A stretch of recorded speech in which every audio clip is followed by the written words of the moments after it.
warahmatullahi wabarakatuh. Halo Sobat Podcast, berjumpa kembali dengan saya Febriani selaku MC pada hari ini dalam program Oase, obrolan asik seputar sekolah. Hari ini telah hadir bersama saya kakak yang cantik banget nih. Siapa dia? Yuk kita langsung kenalan. Halo kakak. Halo Sobat Podcast. Bagaimana nih kak kabarnya? Alhamdulillah baik.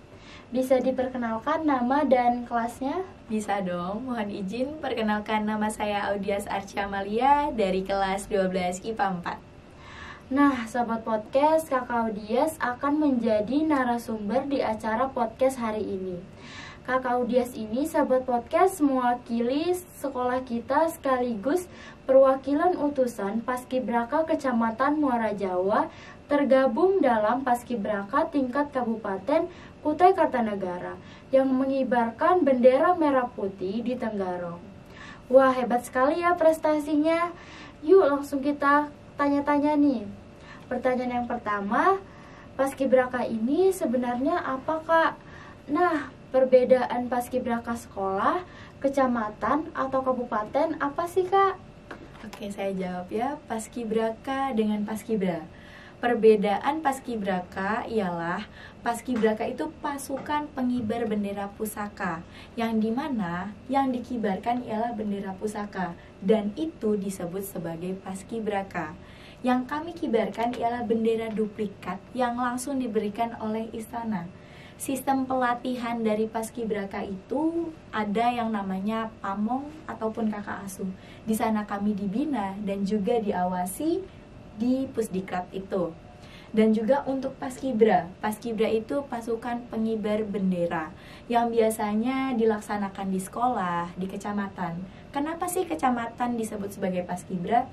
Karena kecamatan itu termasuk di dalam kawasan kabupaten, sedangkan kabupaten ataupun kota termasuk ataupun disebut sebagai Paskibraka. Paskibraka itu ada 3 tingkatan: kabupaten, provinsi atau kota, dan juga nasional. Dan yang membedakan itu dari Paskibra, dari tahap penyeleksiannya, sistem pelatihannya, dan ada unsur siapa sajakah di dalam Pusdiklat itu. Perbedaannya di situ. Oh, jadi kayak Paskibraka. Jadi kecamatan itu bukan Paskibraka ya kak? Iya, bukan. Oh, jadi Paskibraka ya kalau di kecamatan. Untuk di kecamatan disebut sebagai Paskibra, bukan Paskibraka, karena tahap penyeleksiannya berbeda, sistem pelatihannya berbeda, tidak ada pamong di dalam Paskibra, sedangkan di Paskibraka ada pamong ataupun kakak asuh yang sudah jelas mengawasi kita, membina kita, mengatur kita di dalam bara. Oh, seperti itu ya kak. Kita lanjut ke pertanyaan selanjutnya. Menurut kakak sendiri, bagaimana perasaannya terpilih menjadi utusan dari pemerintah Kecamatan Muara Jawa, terkhusus dari sekolah kita, untuk mengibarkan bendera merah putih baik di Tenggarong? Perasaan saya sudah terpilih menjadi utusan dari Kecamatan Muara Jawa, serta mewakili di sekolah saya, pastinya bangga, senang, dan haru. Bangga bisa mengibarkan sang merah putih dengan baik, bangga bisa mengharumkan nama orang tua Kecamatan Muara Jawa serta SMA Negeri 1 Muara Jawa. Namun di sisi lain pastinya saya juga ada rasa sedih, juga merasa duka ya, di sana juga pasti ada. Jadi itu pengalaman terbesar ya menurut kakak Dias? Pengalaman terbesar dan seumur hidup bagi saya. Betul-betul. Jadi kita lanjut ke pertanyaan selanjutnya kak. Untuk menjadi perwakilan atau utusan nih kak, dipilih langsung atau ikut serangkaian tes begitu? Nah, tesnya apa aja sih kak? Untuk bisa terpilih menjadi Paskibraka pastinya ada rangkaian tesnya ya. Untuk pengalaman saya kemarin, saya mendapatkan rangkaian tes itu ada 3. Tes wawancara, fisik, kesehatan, dan juga PBB ya.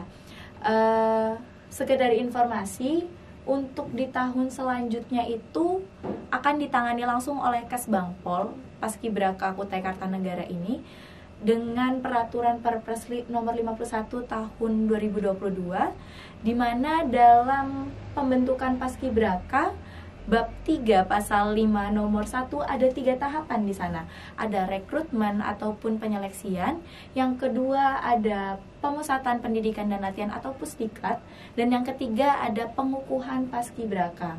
Perbedaannya di tahun saya dan di tahun sebelumnya adalah di tahun saya ini ditangani langsung oleh Dispora dengan diatur dengan Permenpora nomor 14 tahun 2017, dan angkatan saya ini termasuk angkatan terakhir yang ditangani oleh Dispora. Jadi buat tahun depan nanti beda lagi ya Kak cara tesnya? Untuk tahun depan informasinya berbeda karena ditangani oleh Kesbangpol. Kemungkinan ada 2 tahapan penyeleksian untuk tingkat kecamatan nanti. Ada penyeleksian di daerah kecamatannya sendiri ya. Selanjutnya akan diseleksi lagi di Tenggarong untuk menampilkan putra-putri terbaik di Kutai Kartanegara. Baik Kak, kita lanjut ke pertanyaan selanjutnya. Nah, bagaimana kesannya dapat berkolaborasi dengan orang lain atau siswa dari sekolah lain di Kukar? Kesannya bisa berkolaborasi dengan teman-teman baru, pastinya senang, haru, bangga, mendapatkan pengalaman baru, mendapatkan teman-teman baru. Pengalaman barunya tuh saya bisa mendapatkan bahasa baru di sana karena mayoritas di sana itu kan orang Kutai ya. Saya sedikit-sedikit bisa bahasa Kutai meskipun tidak begitu lancar. Dan juga untuk adaptasi di sana ya cukup mengasyikkan. Yang paling bisa saya tanam dan bisa saya kenang tuh ya kebersamaan bersama mereka, menjalin keharmonisan bersama mereka karena kita tuh menjadi satu keluarga gitu. Jadi serasa Kak Dias mau tinggal di sana ya? Bisa sih kayaknya. Kita lanjut ke pertanyaan selanjutnya ya Kak. Kemudian peserta yang hadirkan ini juga dari berbagai instansi baik dari sekolah maupun dari pegawai pemerintahan di Kutai Kartanegara. Ada yang berbeda nggak yang dirasakan dibandingkan ketika menjadi paskibraka tingkat kecamatan? Perbedaannya di sini dan di sana itu untuk paskibraka kecamatan kan biasanya ditonton langsung oleh PNS dan inspekturnya dari kecamatan sendiri ya. Untuk di Tenggarong, inspekturnya langsung dari bupati dan para peserta upacaranya itu dari satuan TNI dan Polri. Dan untuk siswa sekolah ada itu bergabung di dalam kirap bendera untuk pengibaran bendera, dan untuk Purna Paskibraka juga bertugas sebagai untuk kirap bendera tersebut. Dan di penurunan bendera juga ada namanya kirap budaya. Di dalam kirap budaya itu menampilkan busana-busana daerah, tari-tarian daerah seperti itu. Jadi deg-degan banget ya perasaannya Kak Dias waktu pastinya deg-degan sekali. Sudah ada MC itu menyampaikan persiapan pengibaran, persiapan penurunan. Itu pastinya suasana sudah aduh bisa nih saling menguatkan satu sama lain. Apalagi dilihat langsung oleh Bupati Kutai Kartanegara. Benar.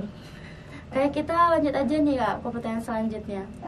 Berapa lama sih Kak proses latihannya di Tenggarong? Untuk saya kemarin proses latihannya selama 3 minggu dari tanggal 30 Juli 2023 sampai 8 Agustus tahun 2023. Cukup lama ya Kak? Cukup lama, tapi rasanya pengen sama-sama terus sama yang lainnya. Oke, kita lanjut ke pertanyaan selanjutnya. Kakak tinggal disatukan dalam satu asrama atau penginapan khusus paskibraka atau bagaimana Kak? Bisa dijelaskan? Untuk kami disatukan di dalam satu asrama yang biasa disebut barak. Nah, di sana kami diawasi, ya yang seperti saya bilang tadi, adanya pamong ataupun kakak asuh berperan penting bagi kami ini siswa paskibraka untuk mengatur kami menjadi lebih disiplin, bisa mengatur waktu lebih baik dan juga akur gitu loh. Kita kan tergabung dari kecamatan-kecamatan lain ya, daerah-daerah lain. Jadi di sana dibentuk kebersamaannya, disiplinnya, bisa mengatur waktunya seperti itu. Ya Kak, kita lanjut ke pertanyaan selanjutnya. Bagaimana pelatih di sana? Apakah ada pelatih khusus dari TNI atau Polri atau sama saja seperti dari paskibraka kecamatan yang dilatih oleh para senior paskibraka angkatan sebelumnya? Di sana ada pelatih khususnya, ada 6 pelatih terdiri dari 2 TNI 2 pelatih TNI ya, ada izin Kak Ari dan juga Kak Muhar. Selanjutnya ada 2 pelatih dari Polri, mohon izin Kak, dari Kak Irma dan juga Kak Rulis. Selanjutnya ada juga dari Purna Paskibraka, 2 pelatih juga, Kak Fatma dengan Kak Ade. Oh, jadi yang TNI juga ikut ngelatih ya Kak? Saya kira awalnya PPI-nya aja yang latih. Tidak. Oke, kita lanjut ke pertanyaan selanjutnya. Pertanyaan terakhir nih Kak, untuk adik kelas Kakak, apa saja persiapan yang perlu dilakukan oleh siswa-siswi Semarajaku agar bisa menjadi paskibraka baik tingkat kecamatan maupun tingkat kabupaten? Oke, persiapan buat adik-adik nih yang pengen bergabung di dalam paskibraka maupun paskibra, pastinya yang perlu disiapkan adalah latihan fisiknya, dari lari, kesehatan tubuhnya tuh penting dijaga.